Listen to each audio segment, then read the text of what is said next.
नमस्कार दोस्तों, मैं जितेंद्र सिंह एक बार फिर से आपके साथ हूँ और हम आज बात करेंगे मगध के पहले वंश की।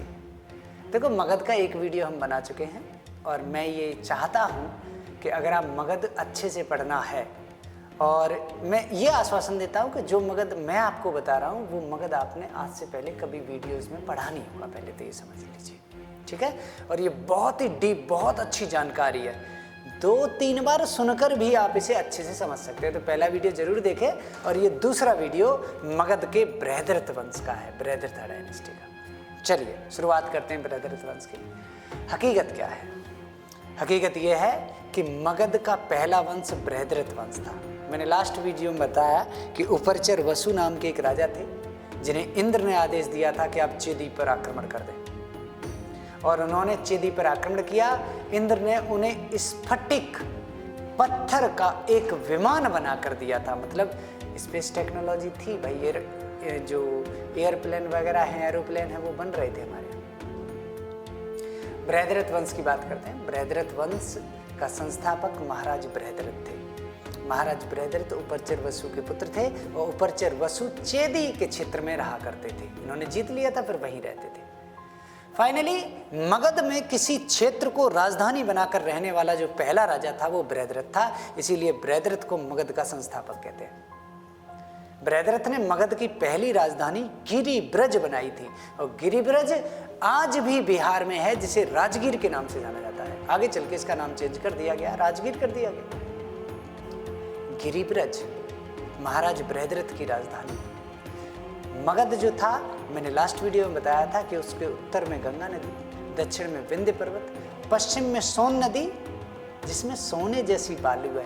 कुछ तो कहते हैं कि सोना बहता है इस नदी में, बस चले मत जाना उधर। पूरब में चंपा नदी। महाराज बृहद्रथ के कोई पुत्र नहीं था और इतना बड़ा साम्राज्य था उनका।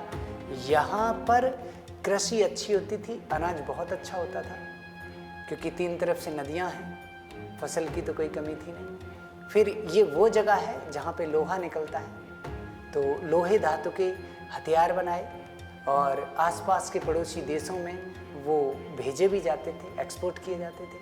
तो फाइनेंशियल कंडीशन भी अच्छी हो गई थी। मगध बहुत अच्छा शहर था।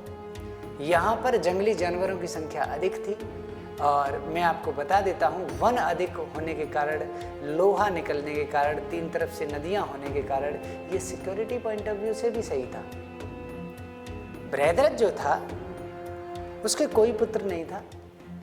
दंत कथाओं के अनुसार ये कहा जाता है कि किसी ऋषि से जाकर बृहद्रथ मिले और उन ऋषि ने उन्हें एक सेब दिया और ये कहा कि ये सेब अपनी जिस रानी को खिलाओगे उससे आपको संतान प्राप्त होगी, यज्ञ का फल होगा, या पुरुष किसी प्रकार का कोई यज्ञ किया होगा, पुत्रिष्टि यज्ञ वगैरह।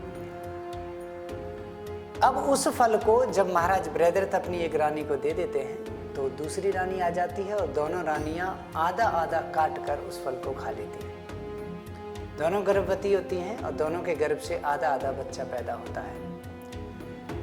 आज भी ये कोई बड़ी बात नहीं है, जब गर्भ में बच्चे का पूर्ण विकास न हो पाए तो उसे फेंक दिया जाता है इसी तरीके से। तो उसे भी जंगलों में फेंक दिए गए 2 टुकड़े किए तो बेकार है, बच्चा पूर्ण विकास नहीं हो पाया।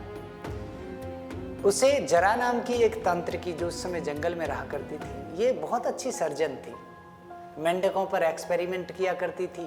कुटिया के आसपास मेंढक पड़े भी रहते थे, इसीलिए लोग इसे मेंढक खाने वाली भी कहते थे, राक्षसी कहते थे, पता नहीं क्या क्या कहते थे, लेकिन ये हकीकत में एक सर्जन थी। इसने उन दोनों टुकड़ों की सर्जरी की और सर्जरी करने के बाद जब वो बच्चा सही हो गया, इसका एक्सपेरिमेंट जो था वो सफल हो गया, तो वो बच्चा लाकर महाराज बृहद्रथ को दे दिया उस जरा नाम की राक्षसी या सर्जन ने। महाराज बृहद्रथ ने उस राक्षसी के नाम पर ही उस बच्चे का नाम जरासंध रखा। इस प्रकार जरासंध का जन्म हुआ, 2 टुकड़ों में पैदा हुआ और फिर जोड़ दिया गया। जरासंध बृहद्रथ वंश का सबसे ताकतवर राजा था। उसने 86 राजाओं को हराकर जेल में डाल रखा था और ये कहता था 101 राजाओं को हराऊंगा, जेल में डाल दूंगा, और जब 101 राजा हो जाएंगे तब पुरुष मेघ यज्ञ करूंगा। पुरुष मेघ यज्ञ का वर्णन हमें यजुर्वेद में मिलता है, शतपथ ब्राह्मण में भी मिलता है, जिसमें पुरुषों की बलियां दी जाती थी। तो वो 101 पुरुषों की बलियां देना चाहता था जरासंध। इधर जरासंध 86 के ऊपर और रूलर्स को हराने में लगा हुआ था। इधर भगवान श्री कृष्ण, जरासंध के 3 बच्चे थे, 2 लड़कियां थीं और 1 लड़का था।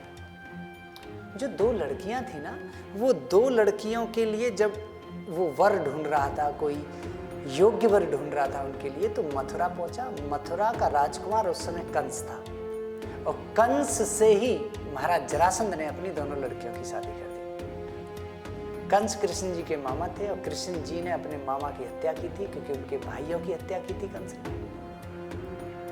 और जब कंस को मार दिया भगवान श्री कृष्ण ने, तो जरासंध की तो दोनों लड़कियां विधवा हो गई और जरासंध ने नाराज होकर कृष्ण जी पर अर्थात मथुरा पर 18 बार अटैक किया। मैं आपको बता देता हूं कि जब जब जरासंध ने मथुरा पर अटैक किया, तब तब जरासंध ने शौर्यपुर भी अटैक किया। शौर्यपुर कहाँ है? फिरोजाबाद से आगे है सिकोहाबाद और सिकोहाबाद से आगे है बटेश्वर नाम की एक जगह, जहां मेला लगता है बटेश्वर का। इसका पुराना नाम शौर्यपुर है। जब मथुरा के क्षेत्र में प्राचीन काल में नंद कबीला कभी आकर बसा होगा, तो उसी कबीले का एक भाग शौर्यपुर में जाकर बसा था। अर्थात शौर्यपुर में भगवान श्री कृष्ण के चाचा जी, जो नंद कबीले के ही थे, वो रहते थे। और चचेरे भाई अर्थात चाचा के लड़के का नाम था अरिष्टनेमी, जो भगवान श्री कृष्ण के साथ ही जरासंध के आक्रमणों से परेशान होकर वो चले गए थे द्वारिका। भगवान श्री कृष्ण ने वहां सनातन धर्म की स्थापना की और अरिष्टनेमी ने जैन धर्म के 22वें तीर्थंकर के रूप में उन्हें जाना जाता है। तो एक भाई ने जैन धर्म अपनाया तो एक ने सनातन धर्म की स्थापना की। हकीकत तो ये है कि वहां ये दोनों रह रहे थे और इधर जरासंध निर्भीक हो गया था। उसे लग रहा था कि कृष्ण जी नहीं रहे, वो मारे गए हैं। जब कृष्ण जी की बुआ के लड़के भीम बड़े हुए, तो कृष्ण जी ने भीम को ले जाकर ही जरासंध को मरवा दिया और मारने के बाद जरासंध के लड़के सहदेव को ही नेक्स्ट रूलर बनाया। श्री कृष्ण और भीम चाहते तो मगध पर खुद भी कब्जा कर सकते थे, लेकिन उन्होंने खुद कब्जा न करके उसके पापों की सजा देकर जरासंध को, उसके लड़के को ही धर्म और नीति से शासन करने के लिए प्रेरित किया। उसके बाद गद्दी पर बिठाया। उसी सहदेव ने पांडवों का साथ दिया महाभारत के युद्ध में और वो मगध के राजा के रूप में लड़ा और मारा गया। बचा तो कोई नहीं था पांडवों के अलावा। तो इस तरीके से महाभारत के युद्ध में 2 सहदेव लड़े। सहदेव के लड़के का नाम भी सोमादि था। सोमादि के बाद भी कई राजा हुए, लगभग 29 राजा हुए हैं बृहद्रथ वंश में। जो 29वां रूलर था उसका नाम था रिपुंजय। बृहद्रथ वंश का अंतिम राजा रिपुंजय था। ये एग्जाम में बहुत बार क्वेश्चन पूछा गया है।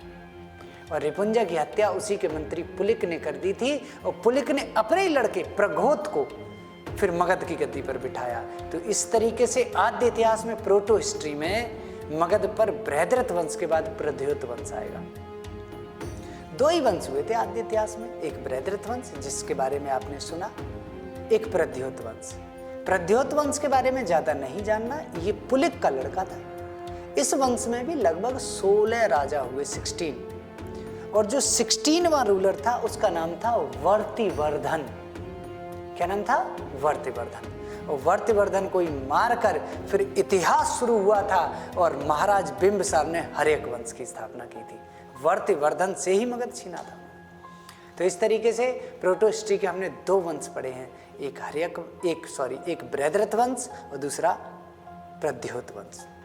ठीक है, आशा करते हैं कि हमारे द्वारा दी गई जानकारी आपको पसंद आई होगी। नेक्स्ट वीडियो में मिलेंगे हम पितृहंता वंश के साथ। तब तक के लिए हमें इजाज़त दीजिए। नमस्कार, धन्यवाद, सत श्री अकाल।